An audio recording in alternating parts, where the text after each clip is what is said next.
Indonesia की इस horror movie पैब्रिक गुला की कहानी शुरू होती है एक पुराने शुगर फैक्ट्री से, जिसे सालों पहले बंद कर दिया गया था। लेकिन लोगों को कहना है कि उस फैक्ट्री के अंदर आज भी अजीब अजीब आवाज़ें सुनाई देती हैं और वहां जाने वाला शायद ही कभी सही सलामत लौट पाया हो। इस फैक्ट्री के पीछे कौन सा काला राज छिपा है, यही हम जानेंगे पैब्रिक गुला 2025 की इस बेहद डरावनी कहानी में। ये कहानी जो बहुत ज़्यादा डरावनी है, आपको बहुत पसंद आएगी। तो आज आप इस वीडियो को स्किप करने की गलती बिल्कुल मत करना और इस वीडियो को एंड तक ज़रूर देखना। फिर की स्टार्टिंग में हम साल 2003 दिखाया जाता है, जहां एक शुगर मिल ओपन हो रही थी और वहां सीजन वर्कर्स के लिए जॉब वैकेंसी निकली हुई थी। एक चीनी की फैक्ट्री थी जहां पर वर्कर्स चाहिए थे ताकि वो लोग शुगर की हार्वेस्टिंग और ग्राइंडिंग कर सकें। अगली सुबह हम कुछ वर्कर्स ट्रक में बैठ के उस मिल में जाने के लिए निकल जाते हैं और इनके नाम होते हैं फादिल, एंडा, नानी, फ्रैंकी और डुई, और इनके साथ एक कपल भी था जिसका नाम था इंद्रा और वाती। उनकी जो जर्नी थी वो बहुत ज़्यादा लंबी थी।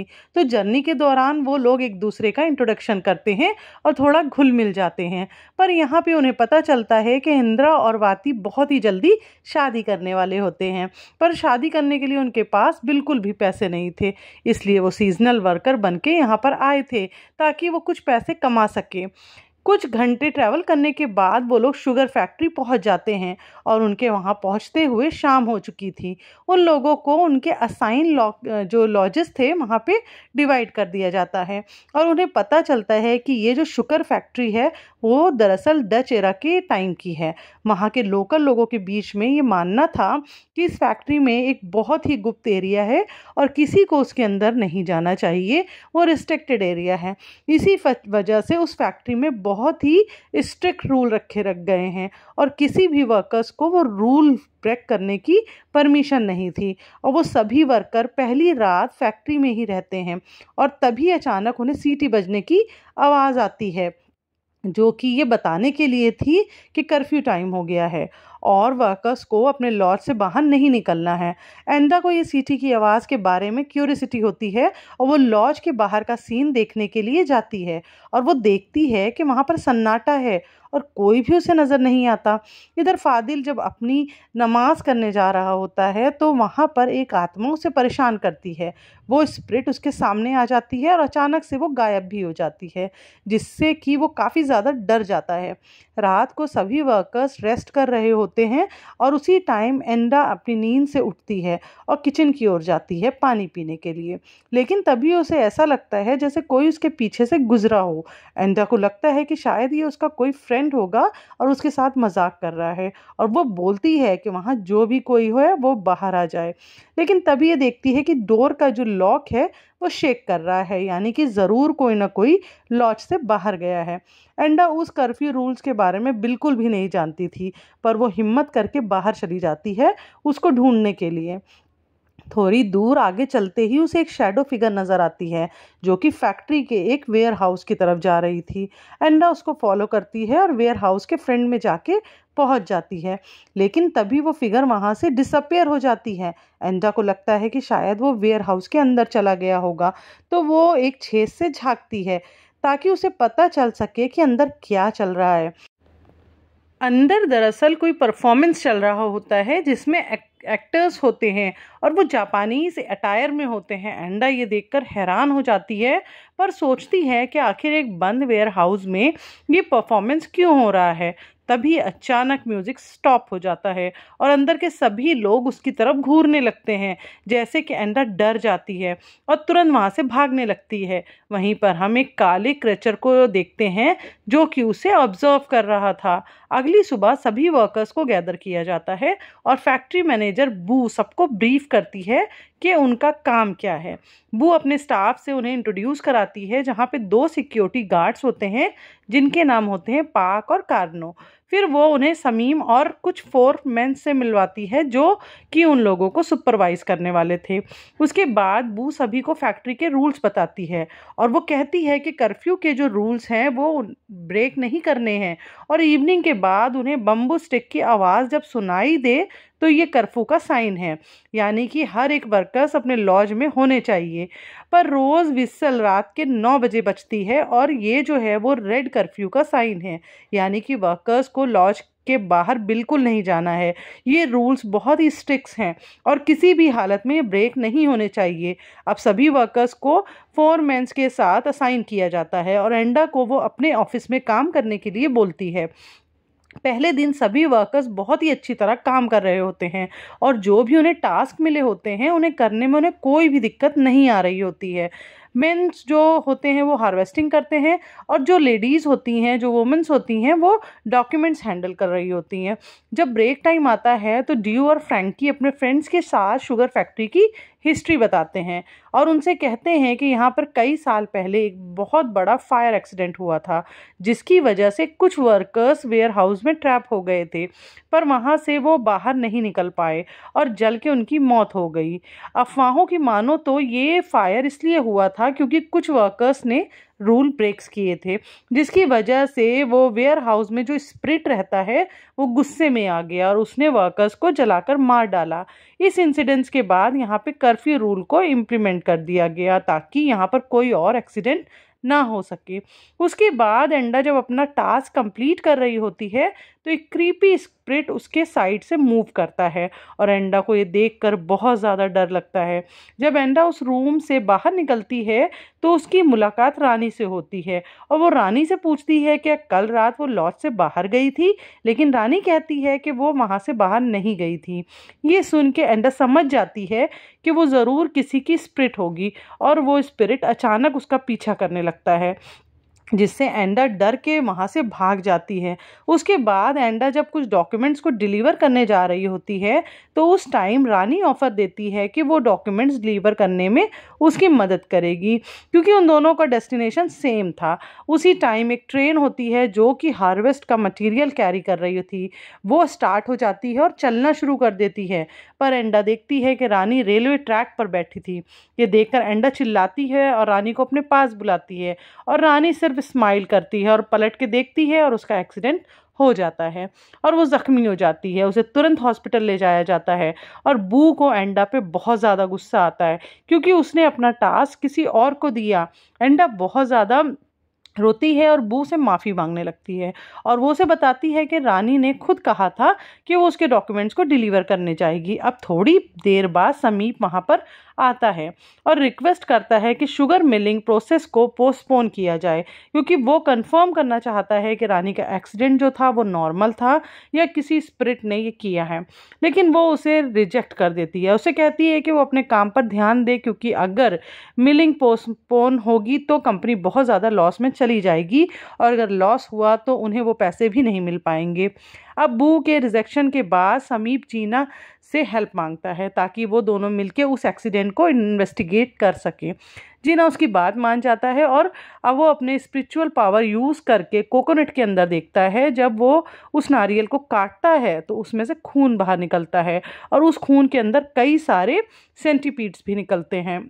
इसका ये मतलब था कि वो जो एक्सीडेंट हुआ था वो बिल्कुल भी नॉर्मल नहीं था, बल्कि वो फैक्ट्री के स्पिरिट ने किया था। अब आगे कोई भी इंसिडेंट ना हो इसलिए वो एक ऑफरिंग सेरेमनी प्लान करते हैं।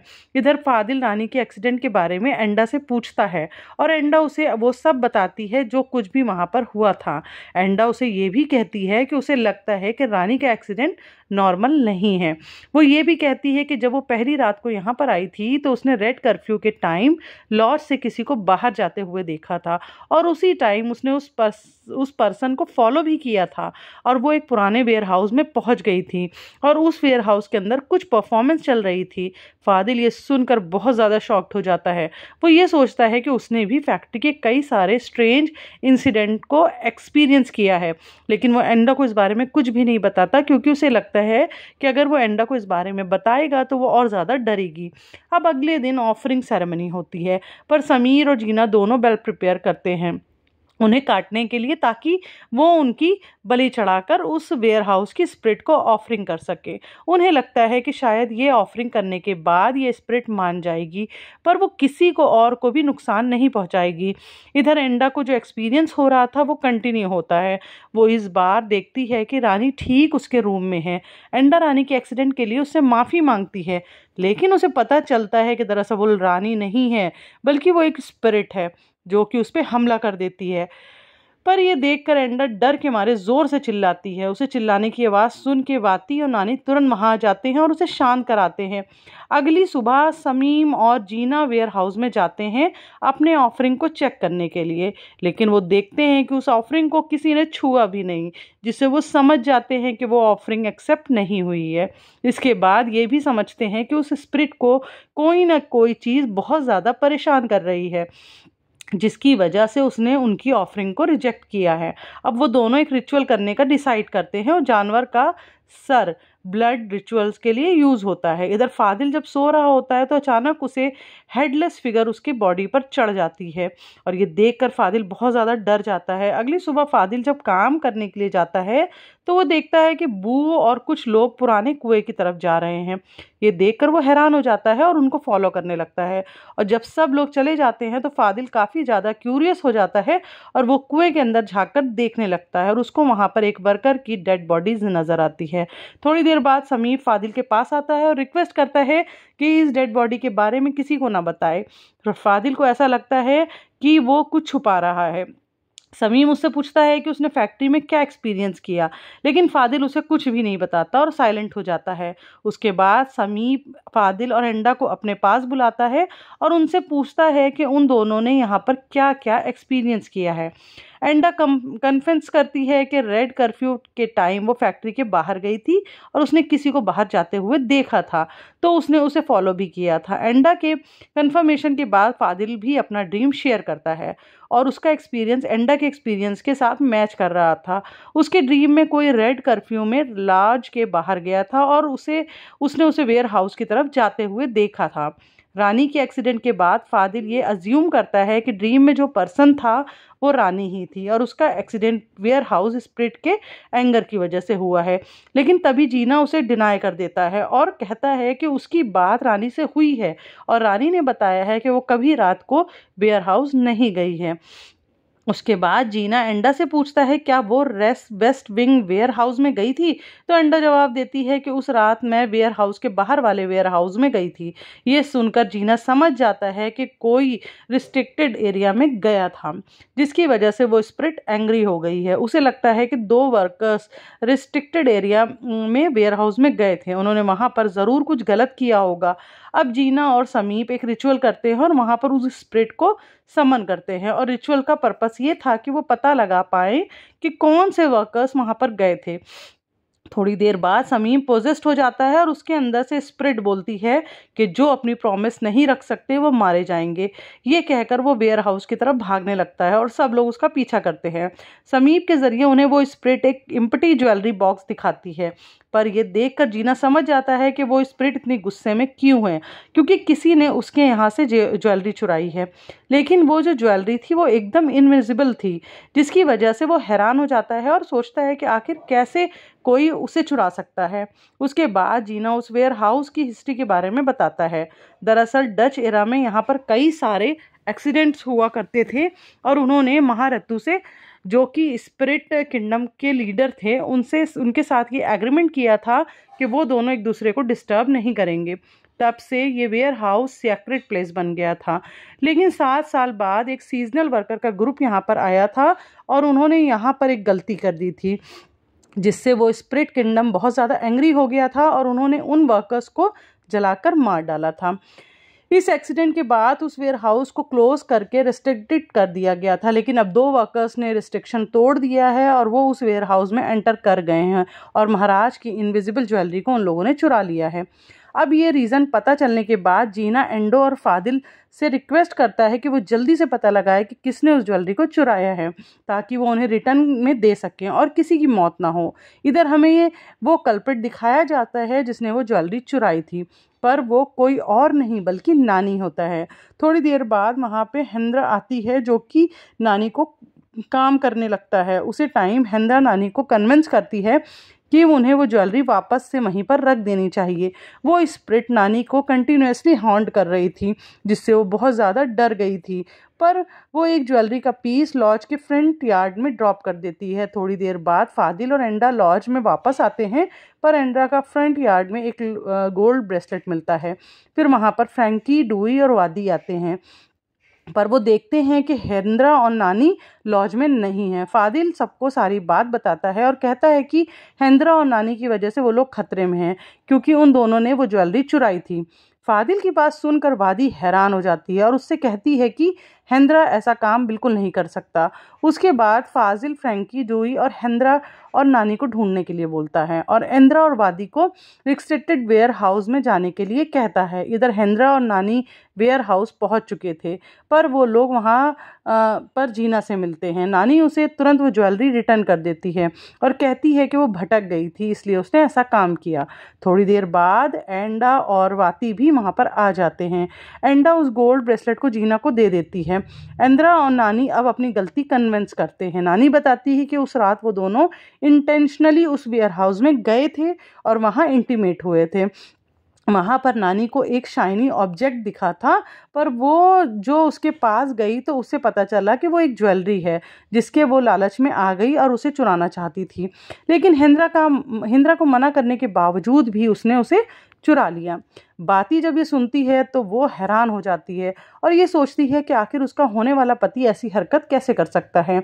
जीना उन्हें बताता है कि जो ज्वेलरी है वो नॉर्मल ह्यूमंस के लिए इनविजिबल होती है, लेकिन उन्होंने वहाँ पर जाकर बहुत ही गंदा काम किया जो कि डीमंस को बहुत ज़्यादा पसंद आया होगा, इसलिए उनके लिए वो ज्वेलरी विजिबल हो गई और नानी और हेंद्रा ने उसे देखकर चुरा लिया। इसी सिंफुल एक्ट की वजह से वो दोनों पापी हुए और डीमंस को उनका ये एक्ट बहुत ज़्यादा पसंद आया। एंडा और नानी अपनी इस हरकत की वजह से बहुत ही ज़्यादा गिल्टी फील करते हैं और वो वाती से माफ़ी मांगने लगते हैं, लेकिन वाती कहती है कि मैं तुम दोनों को बिल्कुल भी माफ़ नहीं कर सकती, और ये कहकर वो तुरंत रूम से बाहर निकल जाती है। तभी नानी की बॉडी हवा में फ्लोट करने लगती है और वो बहुत ही डेमोनिक हंसी हंसती है। स्पिरिट जो कि नानी को पोजेस करता है वो अपने सारे कंपेनियंस को बुलाता है और ये इंसिडेंट जीना को स्पिरिट के अगेंस्ट फाइट करने पर मजबूर कर देता है। उन स्पिरिट जी का पावर काफ़ी स्ट्रॉन्ग होता है और जीना कंटिन्यूसली उनका सामना करता है। तभी अचानक वहाँ पर एंडा भी पोजेस्ड हो जाती है और एंडा इसी के साथ दूसरे डायमेंशन में चली जाती है। इंद्रा जहाँ वो देखती है कि वो जापानीज वेडिंग सेरेमनी में है और सेरेमनी में दूल्हा और दुल्हन को एक ग्रेव लाइक होल में डाल दिया जाता है और फिर उनको जिंदा ही दफन कर दिया जाता है। जीना जो कि अपोजिस्ट होता है वो बताता है कि स्पिरिट किंगडम ह्यूमन सेक्रीफाइस मांगता है और हेंद्रा और नानी के एक्शन की वजह से उन्हें अपनी बलि देनी होगी। उसके बाद जीना पार्क और कारणों से बोलता है कि वो एंद्रा और नानी को भू के घर ले जाएं, क्योंकि वहाँ पर वो रिचुअल्स के लिए प्रिपेयर किए जाएंगे। इधर फादिल और एंड्रा रिचुअल को स्टॉप करने की कोशिश करते हैं, लेकिन जीना इंसिस्ट करता है कि रिचुअल परफॉर्म करना बहुत ज़्यादा ज़रूरी है ताकि इंद्रा और नानी के एक्शन की वजह से बाकी लोग ना मारे जाएं। वो कहता है कि ये जो रिचुअल है वो शुगर मिल की सीजनिंग में होता है और ये ट्रेडिशनल फैक्ट्री के इस्टेब्लिशमेंट से चल रहा है। माथे तेबू का मतलब है कि एक कपल जो कि ब्राइड और ग्रूम की तरह सजाए जाएंगे और फिर उनको शुगर केन की फील्ड में जिंदा दफना दिया जाएगा ताकि स्पिरिट किंगडम को उनकी ऑफरिंग मिल सके। जीना ने बहुत ही एफर्ट्स किए ताकि ह्यूमन सेक्रीफाइस को एनिमल सेक्रीफाइस से रिप्लेस किया जाए, लेकिन उन दोनों की गलती की वजह से स्पिरिट किंगडम ने एनिमल ऑफरिंग रिजेक्ट कर दिया था और उन्होंने इंसान की बलि की ही डिमांड करी थी, जिसकी वजह से इंद्रा और नानी को अब सैक्रिफाइस किया जाने वाला था। अब कुछ देर बाद इंद्रा और नानी को ब्राइड और ग्रूम की तरह सजाया जाता है और जीना उन दोनों का ब्लड कलेक्ट करता है और इंद्रा और नानी को गार्ड करने के लिए बोलता है।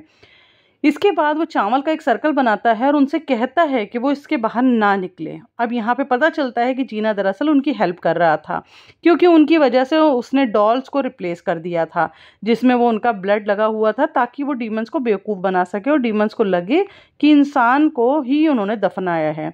उसके बाद वो रिचुअल्स के दौरान उन डॉल्स को बरी कर देता है, लेकिन जीना का ये एफर्ट्स जो होता है वो वेस्ट हो जाता है क्योंकि उसी टाइम स्पिरिट किंगडम का लीडर एंड्रा और नानी को ढूंढ लेता है और वो अपने पावर से उस राइस के सर्कल को भी रिमूव कर देता है और इंदिरा और नानी को अपने पावर से ही वो डॉल्स के साथ रिप्लेस कर देता है। और ये देखकर सभी लोग काफ़ी ज़्यादा डर जाते हैं। दरअसल इंदिरा और नानी अब डॉल में चेंज हो चुके थे और उसी टाइम पे वाती और उसके फ्रेंड्स भी वहाँ पर आ जाते हैं। वो वहीं पर खड़े होते हैं और जहाँ पर इंदिरा और नानी को बरी किया गया था, पर तभी उन्हें हिंद्रा और नानी की लाइफलेस बॉडीज मिलती हैं। वाती जब ये देखती है तो वो बहुत ज़्यादा रोने लगती है, क्योंकि उसने इमेजिन नहीं किया था कि उसका बॉयफ्रेंड उसे चीट करेगा और उस गलती की वजह से वो दोनों मारे जाएंगे। अगली सुबह फ्रैंकी, जाई, फादिल, एडना और वाती अपने घर वापस आ जाते हैं, लेकिन जर्नी में फादिल देखता है कि एक स्पिरिट अब भी एंडा का पीछा कर रहा है और ये मूवी यहाँ पर ख़त्म हो जाती है। तो दोस्तों ये थी इस फिल्म की कहानी और होपफुली आप लोग को बहुत ज़्यादा पसंद आई होगी। बहुत ज़्यादा हॉरर था।